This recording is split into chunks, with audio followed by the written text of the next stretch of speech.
అక్కడ ఉన్నటువంటి Iranian supreme leader Ali Khamenei వ్యతిరేకస్తులకి డబ్బులు ఇచ్చి మరి ఒక ప్రొవొకేటివ్ ఉద్యమాన్ని నడిపించాడు ఇంటర్నల్గా కంట్రీలో. రియాల్స్ వ్యతిరేకమని, అంతర్యుద్ధమని, అలీ ఖమేనీ పాలన పోవాలని రకరకాలుగా మాట్లాడుకొచ్చినటువంటి డొనాల్డ్ ట్రంప్ ఇప్పుడు 2-3 రోజుల్లోనే యుద్ధాన్ని ముగించేస్తాను అనుకున్నాడు. కానీ నెల రోజులు అయిపోయింది, ఇంకా యుద్ధం మాత్రం ఏమాత్రం తగ్గడం లేదు.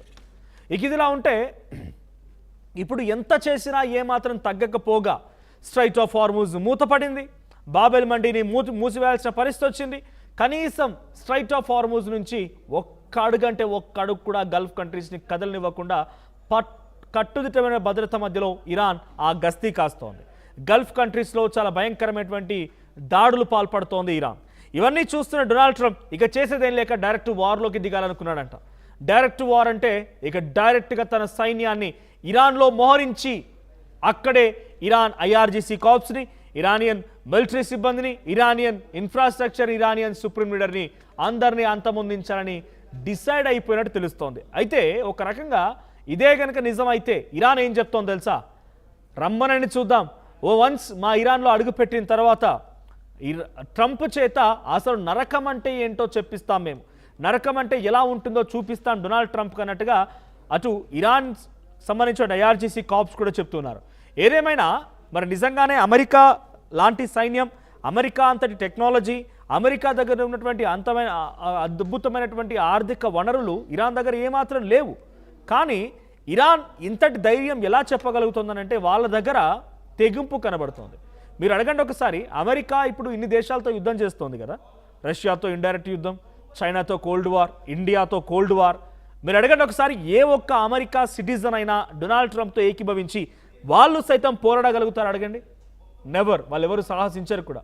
సైన్యం తన పంతాన్ని చేసుకుపోతుంది, అక్కడ ఉన్న డొనాల్డ్ ట్రంప్ తన పంతాన్ని చేసుకుపోతారు. అంతేగాని అమెరికన్ సిటిజన్స్ ఎవరు కూడా అంతకు ప్రాణాలకు తెగించి పోరాడే అవకాశం ఉండదు. కానీ ఇరాన్లో ఉన్నటువంటి 10 లక్షల మంది సామాన్య జనం, 10 లక్షల మంది, ఎంత 12 ఏళ్ల నుంచి 25 ఏళ్ళ లోపు ఆ వయసున్న వాళ్ళే, 10 లక్షల మంది సైన్యం మా ప్రాణాలు పోతే పోయినాయి, మా ప్రాణాలు ఈ నేలకి అంకితం చేస్తాం, మా రక్తం ఈ నేలతో తడిపేస్తాం, అయినా పర్లేదు, కానీ ట్రంప్ను మాత్రం వదిలే ప్రసక్తే లేదు, యుద్ధంలో మేము సైతం భాగస్వామ్యంగా ఉంటామని చెప్పి 10 లక్షల మంది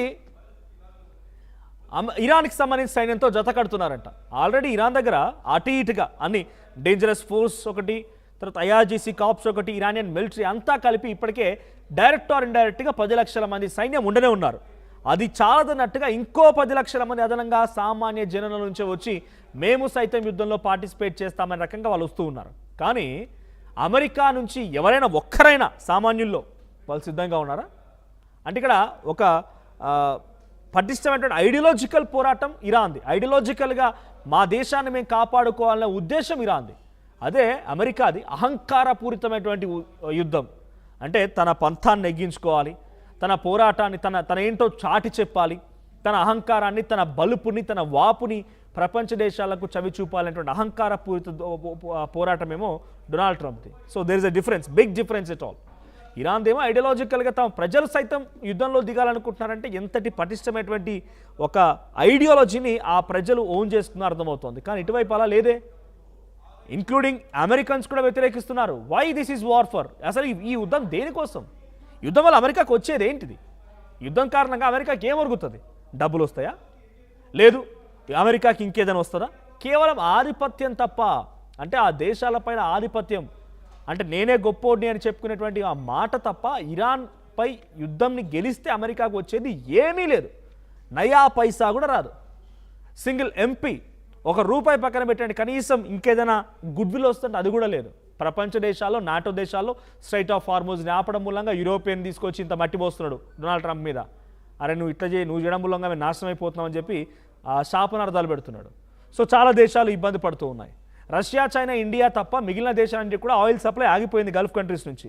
ఎవరు సపోర్ట్ చేయట్లే, ఎవరు డొనాల్డ్ ట్రంప్ యొక్క విషయాన్ని సపోర్ట్ చేయట్లే. కేవలం నాటో దేశాలు ఏం చెప్తున్నాయి? స్ట్రైట్ ఆఫ్ హార్మూజ్ని విడిపిస్తా అంటే మేము వస్తామని చెప్పేటువంటి మాటనే చెప్తున్నాయి. అది కూడా ఆయన బలుపును చూసి, అంతే, బలుపును చూసి భయపడిపోయి, అంతేగాని ఏదో సపోర్ట్ చేయాలనే ఉద్దేశం కాదు. డొనాల్డ్ ట్రంప్ కనుక డైరెక్ట్గా తన సామర్థ్యాన్ని, తన ఆర్థిక బలాన్ని, అంగబలాన్ని మొత్తాన్ని తీసుకెళ్ళి ఇరాన్ లోపలికి ఎంట్రీ ఇచ్చి ఇరాన్ లోపల దాడి చేయాలని చూసినా ఇరాన్ ఏ మాత్రం ఊరికే ఊరుకోదు. ఇరాన్ అంతకంతకు దెబ్బతీయడానికి సిద్ధంగా ఉంటుంది. చూడండి, ఇరాన్ ఎక్కడ ఉన్నటువంటి హిందూ మహాసముద్రం దగ్గర, ఇండియన్ ఓషన్ దగ్గర డియోగ్రాసి అనేటువంటి ఒక 4800 కిలోమీటర్స్ దూరం ఉన్నటువంటి ఒక ఐలాండ్ని అక్కడ ఉన్నటువంటి యుఎస్ అండ్ యూకే ఎయిర్ బేసెస్ని టార్గెట్ చేస్తూ మిసైల్స్ని ప్రయోగించింది అని అంటే తన దగ్గర ఉన్న మిసైల్స్ ఎంతటి పవర్ఫుల్ అర్థం చేసుకోండి. అఫ్కోర్స్ లేటెస్ట్ టెక్నాలజీ ఇజ్రాయెల్ మాదిరిగా అమెరికా మాదిరిగా లేకపోవచ్చు, కానీ పవర్ఫుల్ వెపన్స్ అయితే ఉన్నాయి.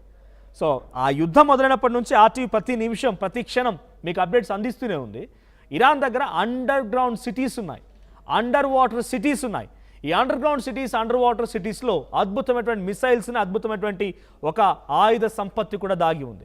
ఇప్పుడు వీటన్నిటితో ఇరాన్ నిజంగానే ట్రంప్ కనుక ఇరాన్ భూభాగంపై అడుగుపెట్టి తన సైన్యంతో ఇరాన్ని కంట్రోల్లోకి తీసుకోవాలని ఏమాత్రం ప్రయత్నం చేసినా ఇరాన్ దగ్గర నుండి ఆల్రెడీ 10 లక్షల మంది సైన్యంతో పాటుగా కొత్తగా సైన్యంలో చేరాలనుకున్న ఆలోచనతో ఉన్న 10 లక్షల మంది సైన్యం, ఆ సామాన్యులు వీరంతా ఏమాత్రం ఊరుకోరు. అలీ ఖమేనీని అంతమొందించిన మీరు గమనించండి, ఒక రాజు లేని యుద్ధం ఎన్ని రోజు జరుగుద్ది? మహా అయితే 1 రోజు 2 రోజులు. కానీ ఇక్కడ రాజు లేని యుద్ధం 4 రోజుల పాటుగా జరుగుతూనే ఉంది, అందరినీ ఆశ్చర్యపరుస్తూ ఉంది కూడా. ప్రతి సందర్భంలో ఇరాన్ ఓడిపోతుంది, ఇరాన్ పని అయిపోయింది అనుకున్న ప్రతి సందర్భంలో కూడా ఇరాన్ ఆశ్చర్యపరుస్తోంది. డియోగ్రాసియాని టార్గెట్ చేసింది, ఇజ్రాయెల్పై అటాక్ చేస్తోంది, దుబాయ్పై అటాక్ చేసింది, కువైట్పై, ఖతార్పై, దోహాలో ఉన్నటువంటి ఒక బిగ్గెస్ట్ ఆయిల్ రిఫైనరీ కేంద్రాన్ని, రస్ లఫాన్ అనేటువంటి గ్యాస్ ఫీల్డ్స్ని కూల్ చేసినప్పుడే అర్థమైంది